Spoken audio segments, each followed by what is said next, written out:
Top of the day to you viewers across the globe today.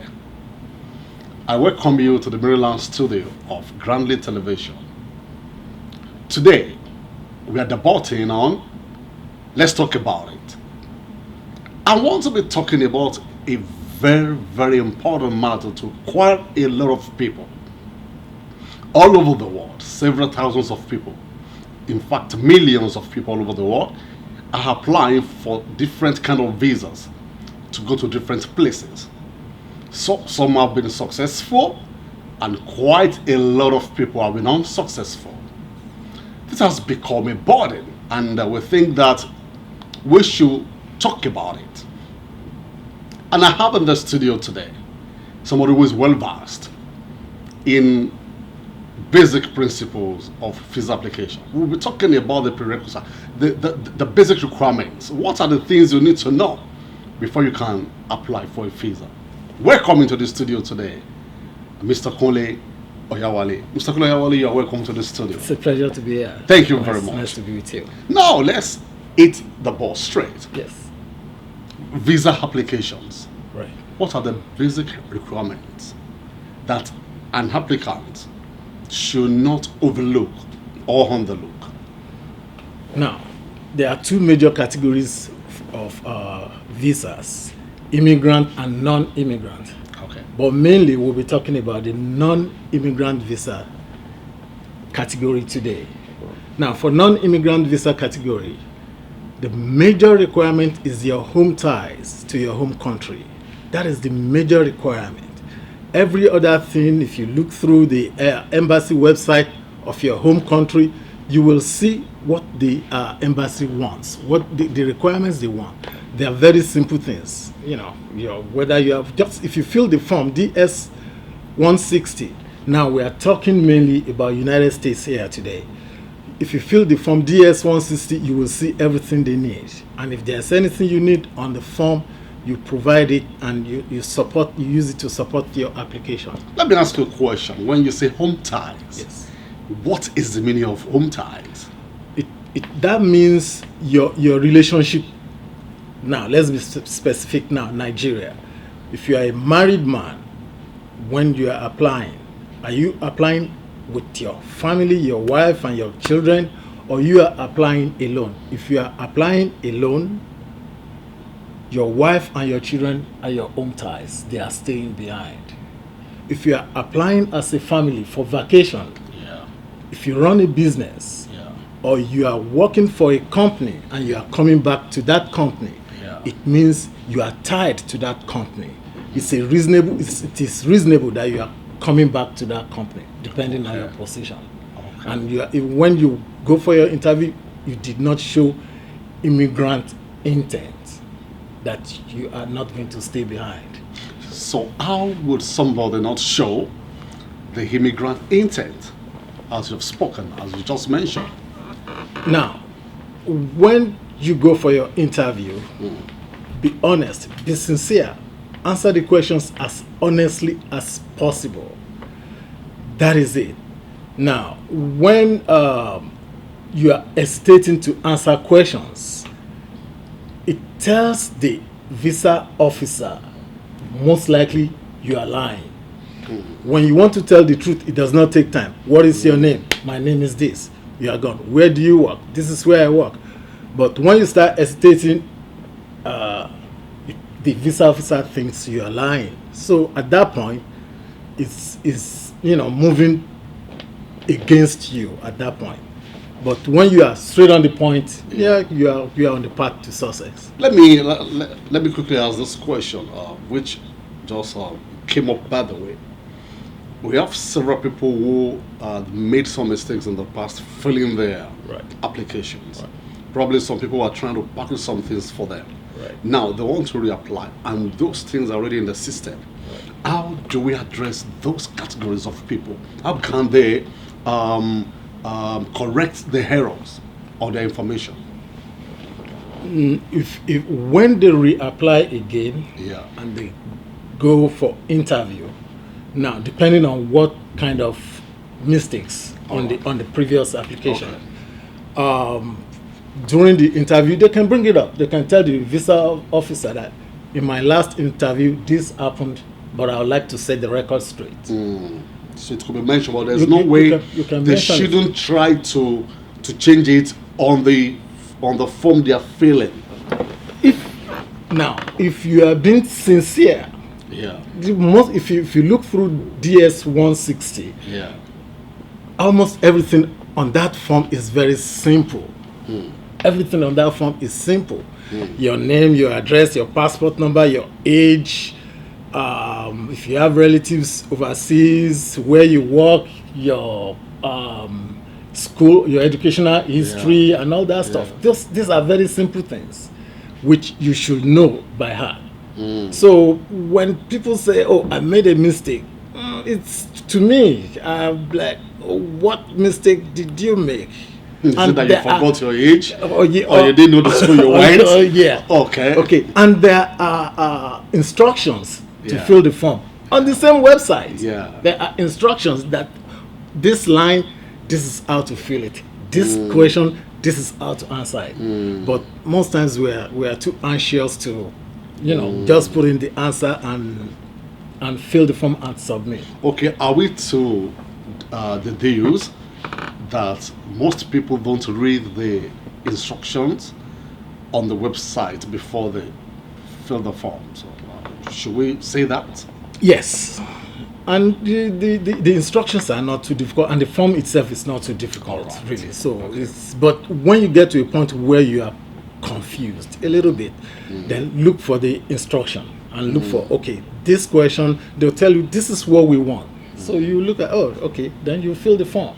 Now, I've seen people where they ask for name and address of your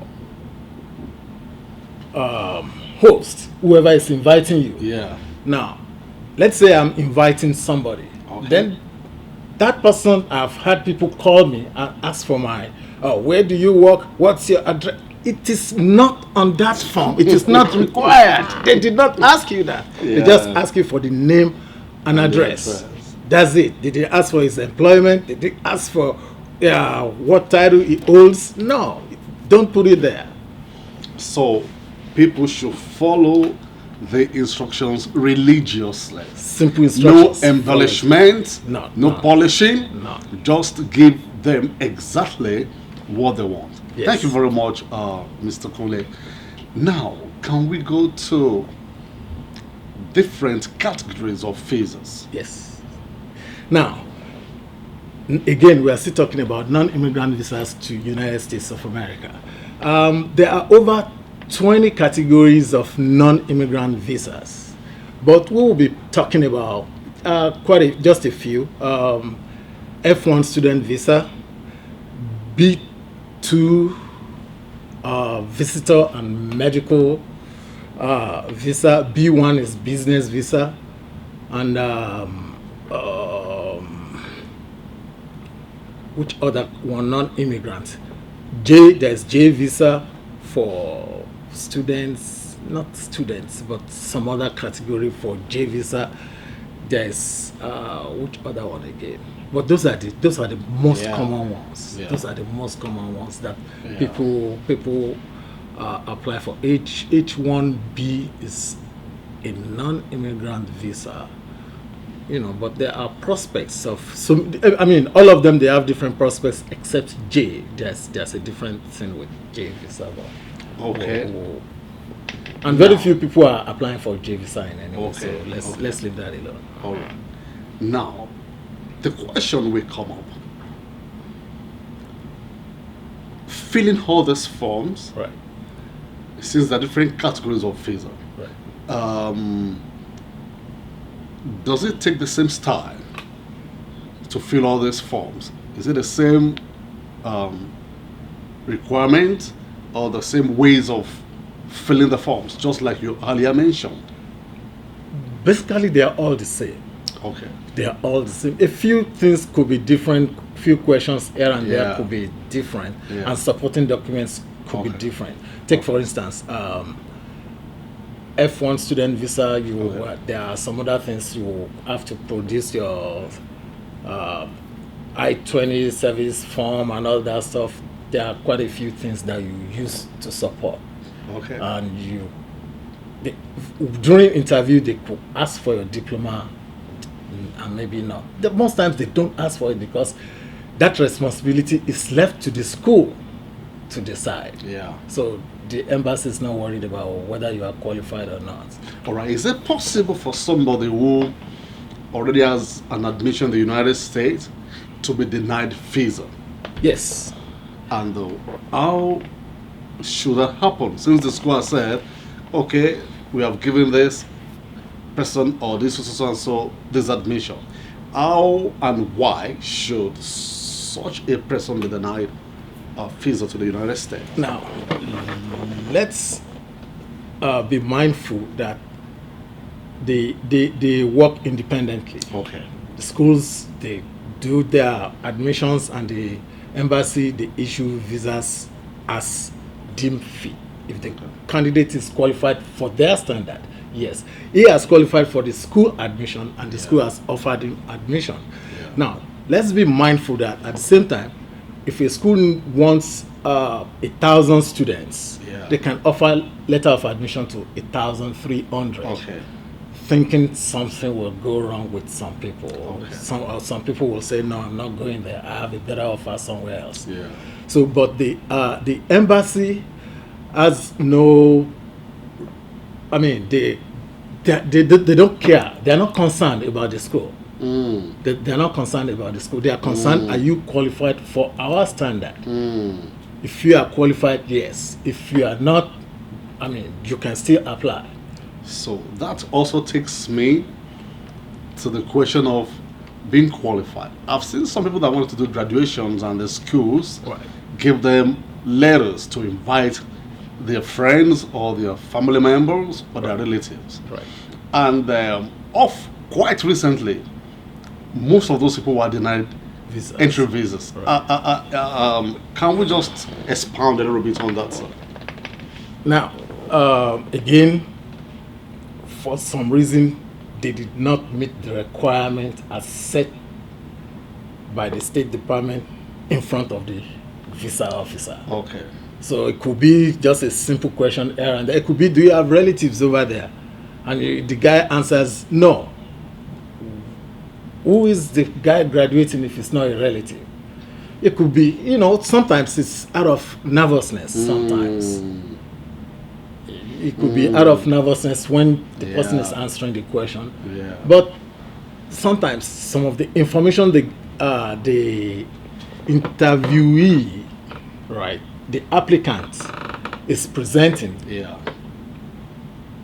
does not match what's on the form. So talking about what is on the form, it means that the people behind the desk at the embassies are not witches or witchcraft that they can read your mind or whatever.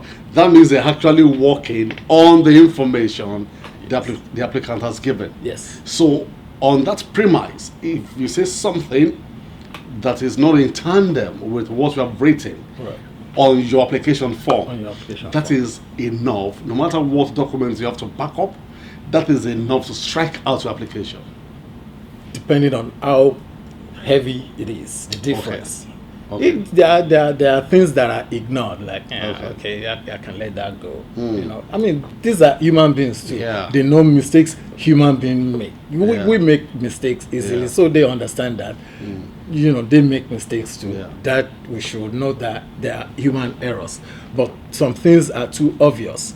Take for instance, if I've had a situation where I asked a guy, what age did you graduate college? I asked him what age. He said 2007. I didn't ask you what year. I said what age. So as simple as that. As simple as that. Because if your year of graduation from college is important to you, you probably remember. And if you are a little confused, you say that again.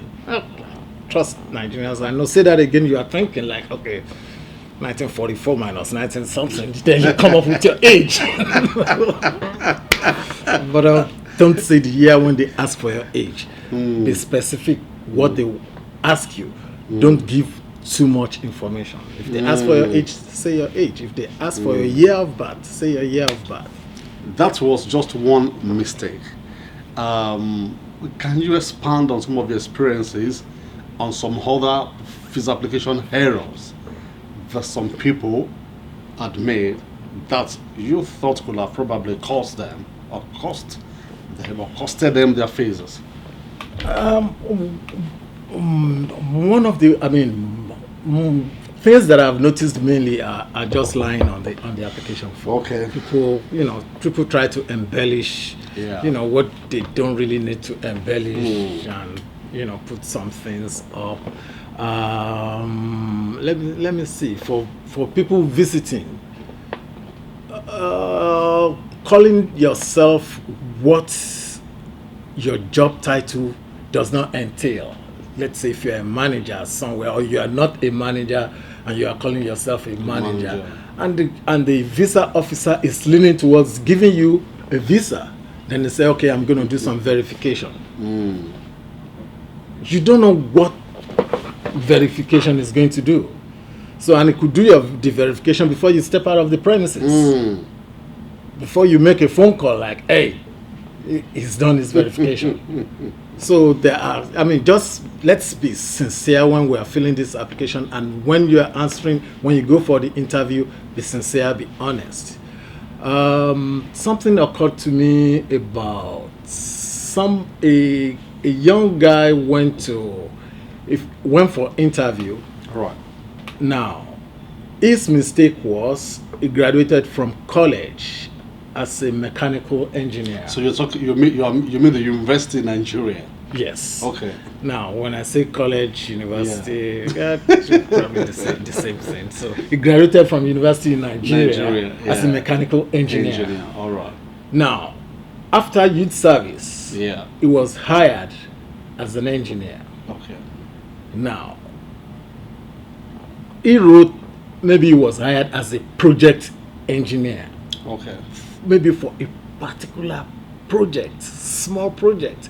But sincerely, I don't believe anybody will hire a fresh college graduate as a project engineer. So he wrote project engineer there. Now, you need over 10 years to become a project engineer. Yeah. So that's a no-no there. So when you say you're a project engineer, the visa officer is looking at you like, did you say you graduated 2007? 17, and you're a project engineer, first job, he's thinking something else. It's done with you. So, if you say, if you're an engineer, that's acceptable. That goes with your qualification. Yeah. Then you can decide, I don't think anybody will hire you as a project engineer fresh from college. Can I ask this question? A lot of people get overconfident when they go to the embassy for their interviews. Right. What is the place of being confident and being overconfident? Because you see that some of the people that are overconfident, they come out frowning their faces because the confidence does not get them the visa. What is the place of confidence in appearing for your visa interview at the embassies? If you are confident, that is fine. All right. That is awesome. Okay. If you are overconfident, you come out frowning your face. Because if I am talking to you, if you come to me for a job interview, and you are overconfident and I can see it, I'll tell you, no, you're not working for me. So it is enough to be confident. It's awesome. Be confident, but don't be overconfident. It's very few people they go to the embassy being overconfident, and you can tell. Right. You can tell when somebody is overconfident and it's right in front of you. You can tell. Okay, let's look at it from this point. Some people are also very fearful. Yes. They are afraid. They've had a lot of... Some people have applied several times. Right. And they've been denied visas. Right. Now, because of those experiences, right, they become jittery when they get to the front of the desk officer that's going to interview them at the embassies. Right. What is the place of fear? The visa officers, in the course of their training, they know people. They entertain fear when they come. They know that. They understand that. Sometimes you will even see some of them tell you, "Take your time, calm down. It's not a big deal." Yeah. So they'll try to calm you down and say, "Are you ready? Oh, take a minute." They'll do that. So they know that. The people. And yes, Right. they know that. Right. And I have suggested to 1 or 2 people that stammers. If you stammer, it's a challenge. However, after you say good morning, the next thing you want to say is, "I stammer." Yeah.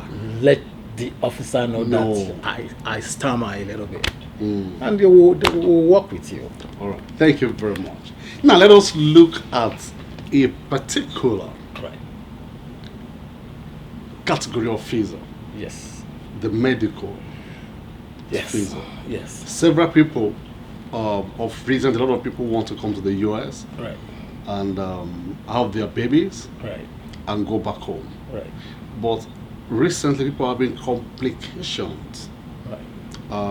either returning or coming at all. I really want us to take our time to talk about this particular category of visa. Yeah. The B2, B1, B2 visitors, but the B2 is a subcategory of the visitor visa that is meant for medical treatment. Okay. Now, most people who come from Nigeria to give back, and they go back to Nigeria, most people pay their bills. Okay. Those who are well informed, they pay their bills. Now, but there's a common mistake that I have noticed. You will see some people, they will go to some prenatal care, they see their OBGYN, Maybe the primary the primary care the doctor. And in the course of talking to the primary care doctor, the primary care physician, they tell him, "Oh, okay, I want a package. I want a package bill." You are telling the doctor that I have some cash that I need to give away. How much is my bill? So the doctor cannot, and I repeat, the doctor cannot charge or present a bill in advance for the hospital. It cannot do it because you don't know what will happen when you get to the hospital. So the doctor cannot give you a bill ahead of your childbirth. Yeah. So whatever you give the doctor, you should have made a generous donation. So that is not part of your bill. I've had people, they paid their doctor 5,500, which is common among people that were being denied 6,000, 7,000. The average bill in America is around 10, 12,000. Around that. It could be a lot higher, depending on the hospital you go to, the state you are in, The circumstances yeah, around the circumstances. The medical treatment. The medical treatment. If you have a natural birth, Yeah. that's fine. The figure is around 10, 12,000. It could be more. Yeah. But if there's a little complications, or if it's a C-section, Yeah. then the bill is way up there. Yeah. If during the childbirth or during the Yeah. section, they had to call a specialist, maybe that specialist fee is $500 an hour, and they talk to the specialist for 5 seconds. The minimum is 1 hour. You are billed for 1 hour. Or if the specialist comes in, if there's an emergency and you have 10 doctors attending to you, trust me, all of them are sending their bills. It's coming in, so it will come in. Then they will send it to you. So for that situation, your bill could run well over $30,000, $40,000. So, and some people will say, "Oh, I paid my bill." Yeah, you paid your primary care physician, not the hospital bill. Now, I was having a discussion with a family about this, and right there as we were talking, they got a call, and I heard the man telling them, "Why are you calling me? You're supposed to talk to the insurance. I think the health insurance." Right. they're supposed to pay. Why are you sending your bills to me? Now, for those who don't reside in the United States of America, how do they have this payment complications? Because most of the bills will not come right immediately after the services have been given to them by either the physicians or the hospitals. So they, that most times they post the bills to the address. So now, how do the people that come for medical treatment run into problems in cases like this? Now, I think most of them, depending on the address, they live at the hospital. Okay. Now, the bill, most times the bill will come before they leave US. On the average, the earliest is about 6 weeks. 4 to 6 weeks after childbirth that most people leave. Some people stay a little longer, 3 months before they leave. It is possible in about 6 weeks to leave. And by that time, most likely you should have your bills at that time. So depend on the address they have on file, the address you use. So, but you can add your email address and tell them, please copy my email address. Let me in case I have left, so that I can receive the bills. Okay. So in essence, a friend of mine who came to deliver in the US wanted to renew the fees for the family, and he was requested to bring proof of payment. Right. And obviously he didn't get his documents before leaving the United States of America. Right.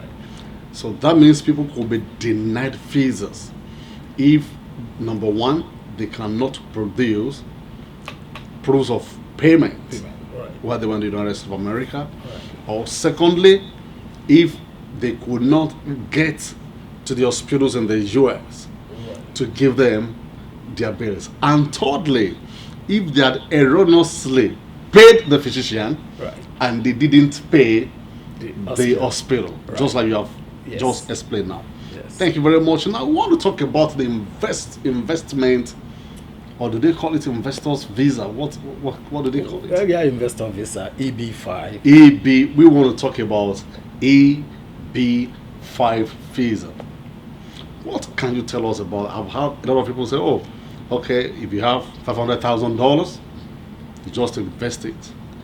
And I also heard that no, United States government does not need your money. When you pay the money after 5 years, they give you your money back. I want us to shed light on the misinformation and the real thing. Right. Now, EB5 visa, which is the investor visa, the United States government does not take money from you. You invest your money in certain areas that they have selected. Like, okay, we want these areas that are, a little behind in investment, and we want investors to go into this area. And I think there's a minimum number of employees that your investment must produce. Okay. So I don't think it's a lot. 10 or 22, I can't remember the exact number, but it's not a lot. And you invest your money in one of the areas. The money you are investing must be legitimately earned. How can that be verified? It can be verified. Okay. They know how to verify it. Okay. It can be verified. And they will definitely verify it. They will verify it. Okay. It can be verified. So that's a whole new topic to go into verification. But it can be verified. Okay. So you choose what area you want to invest into. You invest your money in it. If it is approved, most of the investment, actually all of the investors that I've dealt with, you have to go through a lawyer. The minimum charge is $50,000 for the lawyers.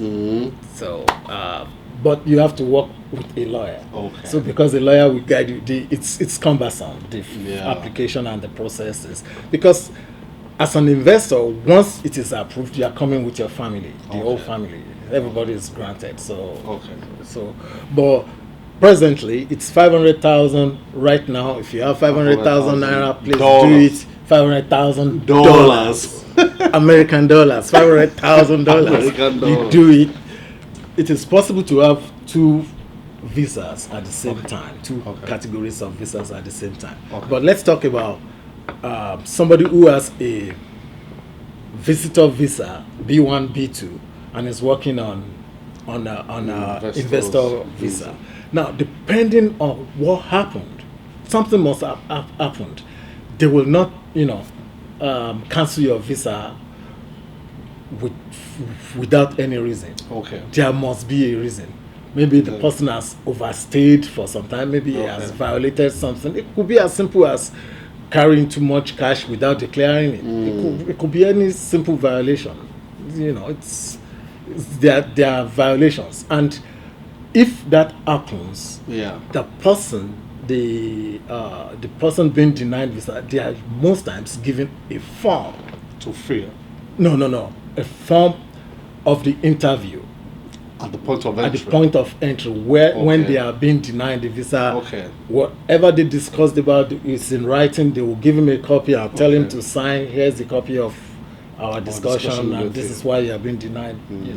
But when people are being denied entry, there are times I have seen people. They will come back. They will tell stories and all these things. If I get to know, I say, hey, send me your form I-276 or so. I forgot the form. They will say, let me see the form. That will be the end of the discussion, because it's going to state exactly what has transpired. You would state at the exactly point of entry. what transpired at the port of entry. So, sometimes people will say something else. And, So it is not enough to have $800,000 to invest in the American economy. If you violate any law, right, either during the time you're waiting for your application to be approved, or after it has been approved, you can still be shown the way out. Yes. That's incredible.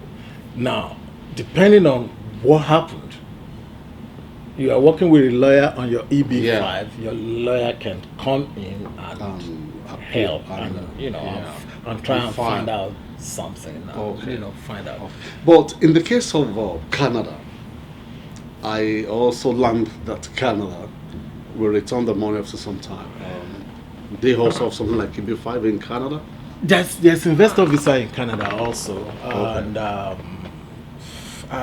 it's been a while that I checked into the figures on Canada, but from the last time I checked, if you invest into a province, after I think about 5 years, they give you your money back. They give you your money back. Oh, that's quite interesting. Yes. Now let's talk about the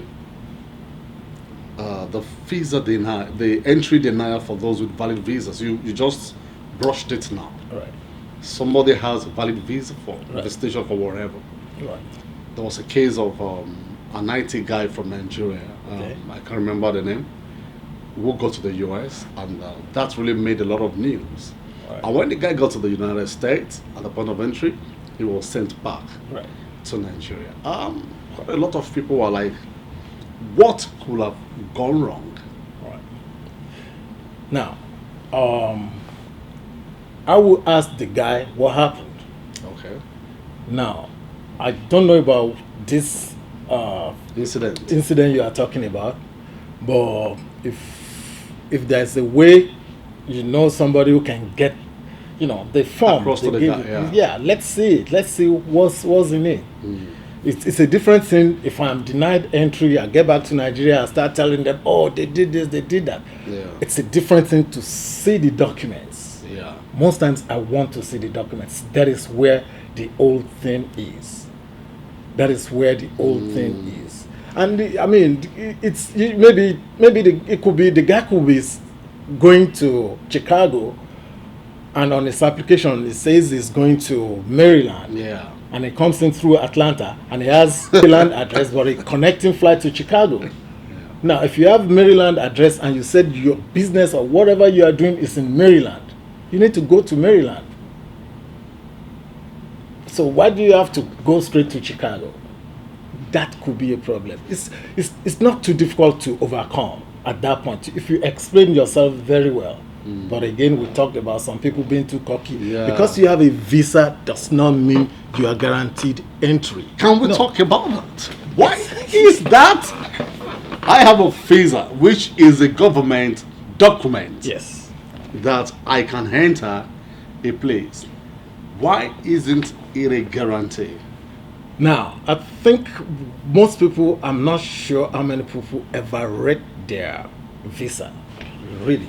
Okay. It says you are not guaranteed entry. It's on the visa. It's right there. So you passed in front of the visa officer. Then you need to get to the border at the point of entry and answer questions. Sometimes the questions are very simple. Where are you going? I'm going to Maryland. Oh, welcome. And sometimes if they have reason to ask you more questions, they ask you more questions. So now if you start telling a different story, apart from because they have access to your information in Lagos, back home, it's right there. So if you are now telling a different story, well, good luck. Now, this is getting interesting, and I think a lot of people who will be privileged to watch this will pick one or two important things from our discussions. Now, there was a scenario at the point of entry. Somebody told me this story. A lady was coming into the United States. She's been coming before. Right. And on this particular trip, she landed at the point of entry. Right. And the agent, she wanted to stay for, I think, 3 weeks. Okay. That was what she filled on the form. Right. But the agent mistakenly bought her ticket for 2 months. The ticketing agent. The ticketing agent Okay. mistakenly did the ticket for 2 months. Okay. So she couldn't change her ticket. She said, okay, let me just go. I'm staying for 3 months. And when she got to the airport, while she was being questioned at the port of entry, they already bundled her to back home room. Secondary interview. Okay. So, and she told the officer Right. at the immigration point that, no, I plan to stay in the US for 3 weeks. Right. But my agent, the ticket agent, made a mistake, and I feel like I can still correct it before I go back home. So, a saving grace, and I'm going to say this, and that is the point where I know that most of the blames will not necessarily go to the immigration officers. Right. They asked her, what hotel are you going to stay? Right. She gave them the address of the hotel. Hotel. So they called the hotel. XY said, book. They said yes. From what date? She booked for 3 weeks. Okay. But while she was being kept in that Secondary room. right, they kept going to ask her the same question over and over. Right. They will still go and ask her, so how long are you staying there? Stay for 3 weeks. They will go back. What hotel are you staying? So when she was consistent in her answers, Right. they brought her alone out of that secondary room and asked her to enter. So, in essence, what I'm trying to drive at is this. I don't think people should have the mentality that there's a witch hunt against any nation. No. If you are straightforward, Right. if you are plain, Right. if you are truthful to applications, you have 100%, if not 100%, but 95% assurance, all things being equal. Yes. Because people still go to the embassies with fake financial documents. Right. People go to the embassy with fake appointment letters. Right. They go to the embassy with fake payslips. Yes.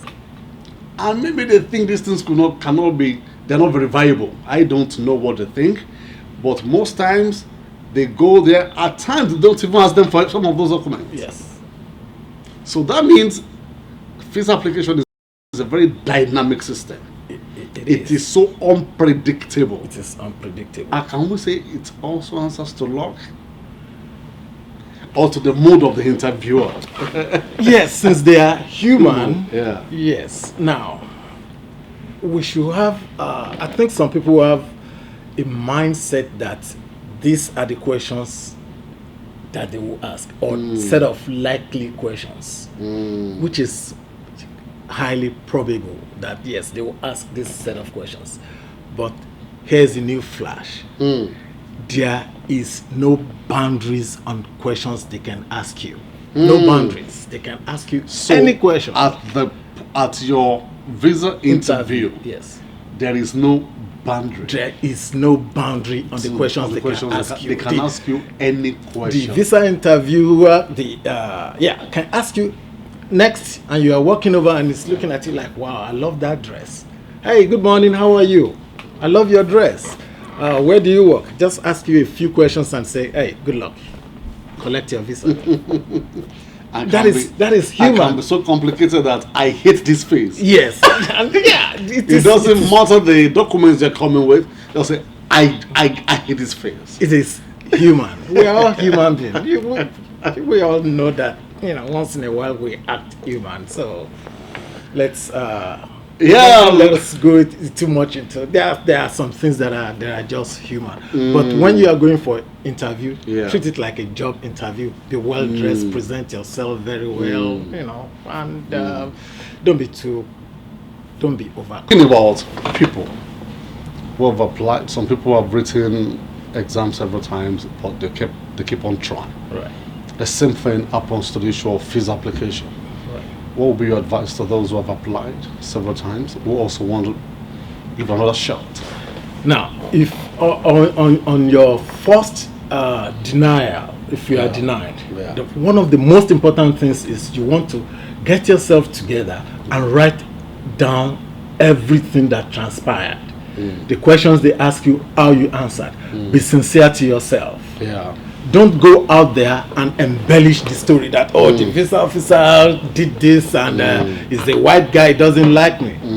No. Most times I don't believe that. Tell the story. Write it down. Don't deceive yourself. Write what happened down.